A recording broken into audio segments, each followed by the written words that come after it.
Welcome back. In this video, we're going to talk about one method that's particularly useful in a lot of chemistry problems, called dimensional analysis. You may have heard it called the factor label method, but it's one method to solve a variety of different kinds of problems. And this is useful not only in chemistry, but also in physics, which many of you will have to take. It's useful in math classes. But it's not the only way to do that, to solve these problems. And so if you do it a different way, that's fine with me. You don't need to do it this way, but this is the way that most students seem to have been taught in middle school and high school, and I'd like to continue to build on that. So let's go to the document camera and look at what I mean. So like I said, it's a problem-solving technique. It's one way to solve problems. And it involves a lot of conversion factors. So it's important to understand what a conversion factor is. And really all it is a numerical relationship between two quantities. And we've seen a bit of this before in previous videos. We did talk about metric prefixes, and I didn't call them conversion factors there, but indeed they are. And so we know from the table that converts metric units that kilo means 1,000, and that told us that there were 1,000 grams, the base unit, remember the base unit, in a kilogram. Now we can write this as a fraction, and this will be the way it's most useful to us in this method of problem solving. And it's important to remember that it can be written either way. 1,000 grams equals a kilogram, so you can write it as 1,000 grams over 1 kilogram, or 1 kilogram over 1,000 grams. They are both equivalent. Same thing here. We've got non-metric units now. 12 inches is equal to a foot, so you can either say 12 inches is 1 foot, or you can say 1 foot is 12 inches. Same thing. Now we get into some that look a bit more complicated, but they're still conversion factors. It seems that if you have 2.7 grams of aluminum, then the volume of that piece of aluminum will be 1 cubic centimeter. Now this is a conversion factor that has a special name, and you may already recognize this as density. But what density is a conversion factor that allows you to convert something where you know a mass into something where you know a volume. So basically, density allows you to convert between mass and volume. But again, the same principle holds. If you have 2.7 grams of aluminum, you have a cubic centimeter of aluminum, or if you have a cubic centimeter of aluminum, it's 2.7 grams of aluminum. This is another conversion factor that you will see frequently as we go through chemistry this year, and this is called the molar mass. Don't worry too much if you don't know what a mole is. We will talk about that in a future video. But molar mass, it's very similar to density. It's allowing you to convert between mass and moles, moles being just a counting number. It's a way of counting very, very small particles. So just like 12 things makes a dozen, well, there's 6.022 times 10 to the 23rd things make 1 mole. But like I said, we'll talk about that in a future video.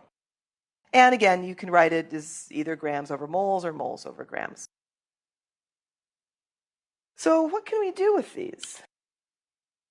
Let's look at a problem and think about how we would approach it. So I do like to think about, method of attack. What are we going to do?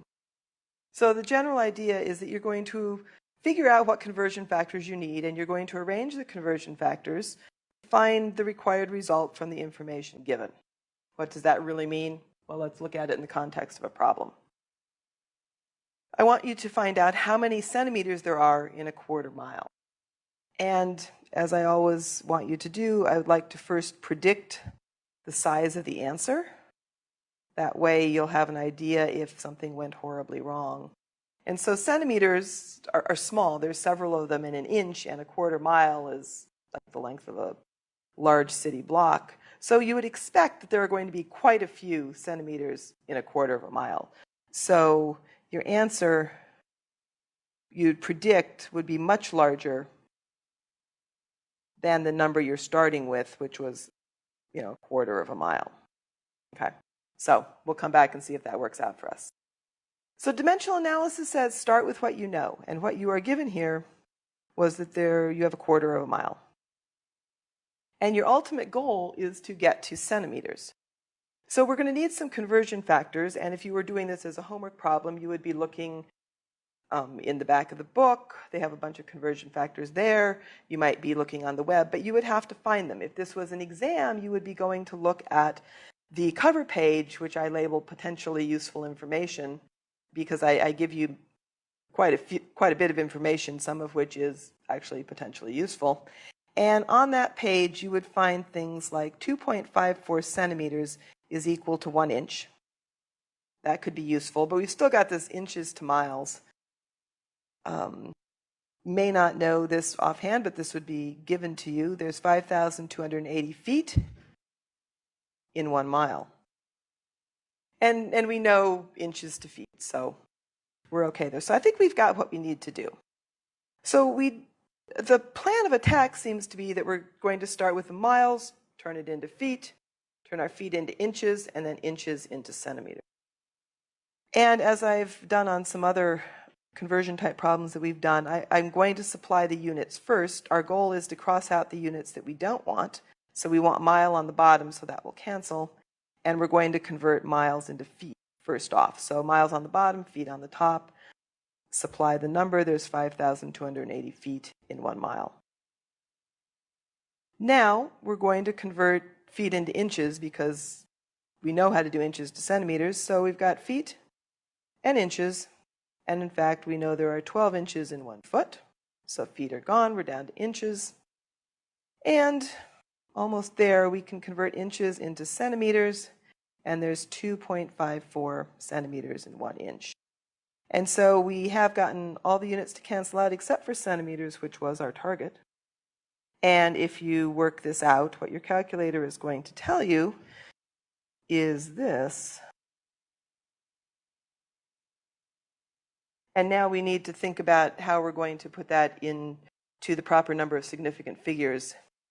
And I mentioned this in a previous video also. This, while it doesn't look like an exact number, is. This is a definition. As is this. As is this. And so this being our only measured quantity, this had 2 sig figs. So we're going to report our answer to 2 significant figures. And so one way to do that would be to write 40,000 centimeters. But again, now this is ambiguous. So scientific notation, it's almost always a good idea to put your number into scientific notation. And we can make it very clear that this has 2 by saying 4.0 times 10 to the 4th centimeters. So that would be our ultimate answer. And now if we go back and look at our prediction, we predicted that it would be much larger than 0.25, and indeed it is much larger than 5, so the chances are very good that we did this properly. Now, of course, it does get a bit more complicated than this, and so let's look at the same sort of problem, but now we're going to have things that are squared or even cubed. In fact, we are dealing with cubic things here. We've got inches cubed. So we have a density.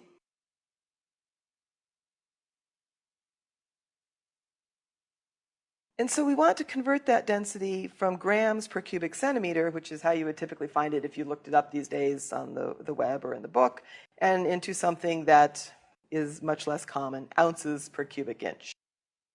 Same idea here. We're going to, we should try to predict, but here it's going to be very difficult. There's nothing that really screams much larger or smaller, and so sometimes you can't predict, not sure. So we'll leave it at that. So we're going to start with what we know. We have 2.70 grams per centimeter cubed. And while you're getting familiar with this process, I strongly suggest that you write it as grams horizontal line over centimeters cubed, as opposed to writing it like this. I've seen so many students get tripped up because it's not clear what's on the top and what's on the bottom. So I would suggest not doing that, at least in the beginning. Now really, the goal here is twofold. We need to change grams into ounces, and we need to change centimeters into inches, and we will need to somehow deal with this cubic thing. But we're going to need some conversion factors, and so we know that there's 2.54 centimeters in 1 inch. That will be useful because we're going inches to centimeters. Grams to ounces, perhaps a little bit more difficult, but this would be the sort of thing that was given to you on a test, or you would look up on a homework problem. There's about 454 grams in 1 pound, and there are 16 ounces in 1 pound. And so we've got kind of a game plan here. Now, actually, I'm going to move this down. This is going to run into my conversion factors. Rewrite that. So we've got grams per centimeter cubed. We need to change grams into ounces. We need to change centimeters into inches. It doesn't matter what order we do that in. So I'm going to start with grams. And my goal here is to change grams into ounces. Well, I know grams to pounds, and I also know pounds to ounces, so that's going to be my plan of attack. Grams and pounds. Put in the units properly. There's 454 grams in 1 pound. And now we need to change pounds to ounces, so we will want pounds on the bottom, ounces on the top. And there's 16 ounces in a pound, so there's 16 ounces in 1 pound. And so we're halfway there. We've got our ounces. Now we need to go back and convert centimeters into inches. And that's a direct conversion right now. We've got centimeters and inches. And we know that there's 2.54 centimeters in 1 inch. But this was cubic centimeters. We can't ignore that. This is a volume. So what we're really looking at is a cube. And the dimensions of the cube are 2.54 centimeters, length, width, and height. And if I asked you to find the volume of that cube, you would take 2.54 times 2.54 times 2.54, length times width times height. That's what we're doing when we cube this. We're essentially finding the volume of a cube with that dimension. So we do need the cube. We know that because of that. And now we're going to come out with cubic inches. But you're not home free. Once you've got this set up, you still need to remember when you're doing the calculation, you have to cube this number. And that's, again, where a certain number of students will fall down. Some simply forget to cube it. They just ignore it. Or, perhaps even worse, let me write this down here. I will see things like this. This is not true. There are not 2.54 cubic centimeters in a cubic inch.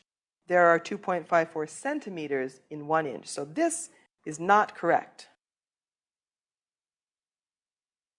That's different than this. It says we're going to cube that number. And so if you take 2.7 divided by 454, multiply by 16, and then multiply by 2.54 times 2.54 times 2.54, or use the caret and cube it. You could say 2.54. This is a good place to use the caret. That will cube that number also. When you do that, what you're going to get on your calculator is 1.5593, and we now have ounces per cubic inch, because everything else was gone. We have ounces and we have cubic inches. And again, we need to think about significant figures. This is an exact number. This is an exact number. This is not. If you look out, you can find more digits if you want it. So this has 3 significant figures. And this also has 3 sig figs. So we're going to give our answer to 3 significant figures, meaning that we're going to stop it there, check for rounding, and in this case we will round up. And so the answer that you should report on a homework problem or a test would be 1.56 ounces cubic inch. And units are incredibly important. My students, my in-person students usually say, they started calling this a naked number. A number with no units, that's a naked number. Now, there are a couple numbers that we will run across this year that are naked numbers. pH comes to mind. But other than that, everything should have units. It doesn't mean anything. If I just say 1.56, you have no idea what I'm talking about. So units are incredibly important in that communication piece. Your answers should always have units. And I strongly encourage you to put units on every number you put into a calculation. If you don't actually know if you've set it up right. If you just know, I want to get this as my final units, and so you write it on your answer, Well, maybe it was right and maybe it wasn't. So it's really to your benefit to train yourself now to put units, like I did, on every single number that you put into a calculation and actually look at them and make sure that they give you what your target was.